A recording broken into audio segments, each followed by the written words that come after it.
नमस्कार विद्यार्थियों, मैं डॉक्टर शिल्पी श्रीवास्तव आप सभी का स्वागत करती हूं अपने YouTube चैनल शिल्प श्री क्लासेस में। आज हम एक ऐसे समास के बारे में पढ़ेंगे जिसे समास का राजा कहा जाता है। कहने का तात्पर्य यह है कि यह समास बहुत अधिक महत्व रखता है और सबसे अधिक विशिष्ट माना जाता है। मैं एक शब्द लिखती हूं बोर्ड पर, आप बताइए कि इसका क्या विग्रह होगा या इस शब्द को देखने के बाद आपके मन में क्या अर्थ निकलता है। इसका शब्द है दश मुख। आप कमेंट बॉक्स में बता सकते हैं कि इस शब्द को सुनने के बाद या पढ़ने के बाद आपके मन में क्या अर्थ निकलता है। निश्चित रूप से आपके मन में अर्थ निकला होगा रावण, है ना। जबकि इसका पूर्व पद है दश और उत्तर पद है इसका मुख, है ना। तो इसका विशेषण और विशेष्य मानिए द्विगु समास भी हो सकता है, कर्मधारय समास भी हो सकता है, 10 मुख ना।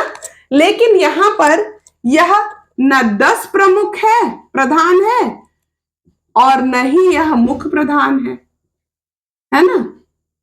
अर्थात यह भी अप्रधान है, यह भी अप्रधान है। प्रधान क्या है? रावण है। ठीक, तो जहां पर न पहला पद प्रधान है न दूसरा पद प्रधान है, कोई अन्य पद प्रधान है, वह कौन सा समास है? बहुव्रीहि समास। इसी की चर्चा आज हम लोग करेंगे। तो आइए प्रारंभ करते हैं बहुव्रीहि समास। बहुव्रीहि समास की परिभाषा है, सबसे पहले परिभाषा को देख लेते हैं। जिस समास में न तो पूर्व पद प्रधान होता है, पूर्व पद मतलब पहला पद, और न ही उत्तर पद प्रधान होता है, उत्तर पद यानी दूसरा पद, बल्कि कोई अन्य पद प्रधान होता है। अन्य पद यानी कोई तीसरा पद, है ना। न तो पहला पद प्रधान है न ही दूसरा पद प्रधान है, बल्कि उन दोनों से निकलने वाला जो अर्थ है, कोई तीसरा पद है, वही प्रधान होता है। वहां पे बहुव्रीहि समास कहलाता है। क्लियर? उदाहरण देख लेते हैं। सबसे पहला उदाहरण तो जो बहुव्रीहि शब्द है, यही बहुव्रीहि समास का उदाहरण है। आप पहला उदाहरण इसी को देख लीजिए, बहुत अच्छे से आपको यह समास समझ में आ जाएगा। फिर कोई भी परीक्षा में कोई भी प्रश्न आएगा, आपका बिल्कुल भी गलत नहीं होगा। बहुव्रीहि, इसका जो सामान्य अर्थ है, पहले पद का अर्थ है बहुत, दूसरे पद का अर्थ है अन्न। व्रीहि मतलब अन्न या अनाज, ठीक है। तो बहुव्रीहि मतलब बहुत सारा अन्न, जबकि यह अर्थ नहीं है।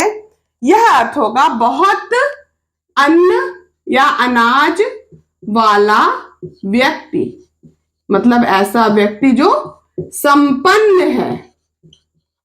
ठीक है।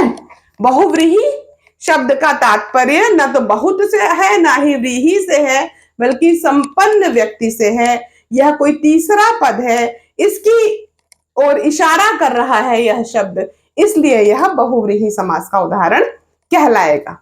और भी उदाहरण देख लेते हैं।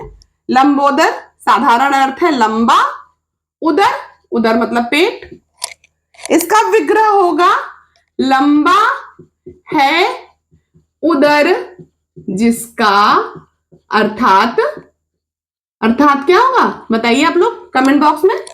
अर्थात गणेश। क्लियर? दशानन, 10 आनंद, 10 मुख रावण हुआ, तो 10 हैं मुख जिसके,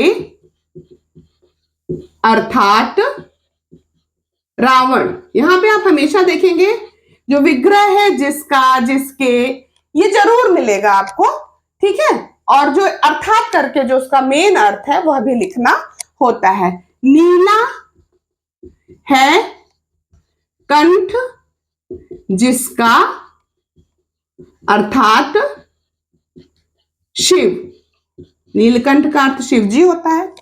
यह कर्मधारय का भी उदाहरण है, थोड़ी सावधानी बरतनी होगी। अभी हम एक और वीडियो बनाएंगे जिसमें बहुव्रीहि समास और कर्मधारय समास तथा द्विगु समास से इसका क्या अंतर है वो हम आपको स्पष्ट करेंगे। तो नीलकंठ का जब विग्रह होता है, नीला है जो कंठ, तब वह कर्मधारय का उदाहरण होगा। लेकिन जब नीला है कंठ जिसका अर्थात शिव, तब यह नीलकंठ शब्द बहुव्रीहि समास का उदाहरण कहलाएगा। वही चीज पीतांबर में भी है। पीला वस्त्र पीतांबर का अर्थ है, लेकिन पीला है वस्त्र जिसका अर्थात कृष्ण या विष्णु, ठीक है, तब यह पीतांबर क्या होगा, बहुव्रीहि समास का उदाहरण होगा। अंशुमाली, अंशु मतलब किरणें, अंशु है मालाएं जिसकी अर्थात, मालाएं जिसकी अर्थात सूर्य। चक्रधर, चक्र को धारण करने वाला, चक्र को धारण करने वाला कौन है, विष्णु, है ना। अलग अर्थ निकल रहा है देखिए हर जगह पे, ठीक है। पद्मासना, पद्म, पद्म मतलब कमल पर आसीन रहने वाली कौन है, माँ लक्ष्मी, ठीक है ना। आसीन रहने वाली, पूरा लिख लीजिए नहीं तो कंफ्यूजन होगा, अर्थात माँ लक्ष्मी, है ना। इस तरह आप देख सकते हैं कि बहुव्रीहि समास में न तो प्रथम पद महत्वपूर्ण है, न तो उत्तर पद महत्वपूर्ण है, बल्कि अन्य पद की प्रधानता है। यही बहुव्रीहि समास का मेन जो है जो आप कह सकते हैं कि क्या इसकी परिभाषा है, तो यही इसकी मुख्य परिभाषा है कि जिस समास में न तो पूर्व पद प्रधान होगा न ही उत्तर पद प्रधान होगा, यानी उसका शब्दों के अर्थ का कोई मतलब नहीं होगा, बल्कि एक अन्य शब्द जो होगा वह अर्थ देगा, वही बहुव्रीहि समास होगा। आप देखिए पहचानना बहुत आसान है। आप दो तीन चीजें ध्यान रख लीजिए कि जहां पे देवी देवताओं के नाम हो वहां बहुव्रीहि समास आपको अवश्य मिलेगा, ठीक है। कुछ चीजें हैं, आप कोई यह आवश्यक नियम नहीं है, लेकिन याद करने के लिए आप इसको ध्यान रख सकते हैं। और जहां पे विग्रह जिसका, जिसको, करने वाला इस तरह से होगा, वहां पे बहुव्रीहि समास होगा, ठीक है। मैं आशा करती हूं कि बहुव्रीहि समास आपको आज बहुत अच्छे से समझ में आ गया होगा। बस यह ध्यान दीजिएगा कि जहां पर पूर्व पद प्रधान नहीं होता, उत्तर पद प्रधान नहीं होता, बल्कि कोई अन्य पद प्रधान होता है, वहां पर बहुव्रीहि समास होता है। देखिए व्याकरण की दुनिया में बहुव्रीहि समास एक ऐसा समास है जिसमें दोनों पद अपने आप को महत्व न रखकर बल्कि किसी तीसरे पद को महान बनाते हैं। जिस प्रकार हमारे जीवन में हमारे माता पिता, हमारे गुरुजन स्वयं आगे नहीं आते, पर्दे के पीछे रहते हैं और हमें महान बनाते हैं, उसी प्रकार बहुव्रीहि समास है जो किसी अन्य पद को प्रधान बनाता है। उम्मीद करती हूं आज का हमारा यह वीडियो आपको पसंद आया होगा। यदि वीडियो अच्छा लगा हो तो लाइक कीजिए, चैनल को सब्सक्राइब कीजिए और अधिक से अधिक शेयर कीजिए ताकि अधिक से अधिक लोगों तक यह वीडियो पहुंच सके।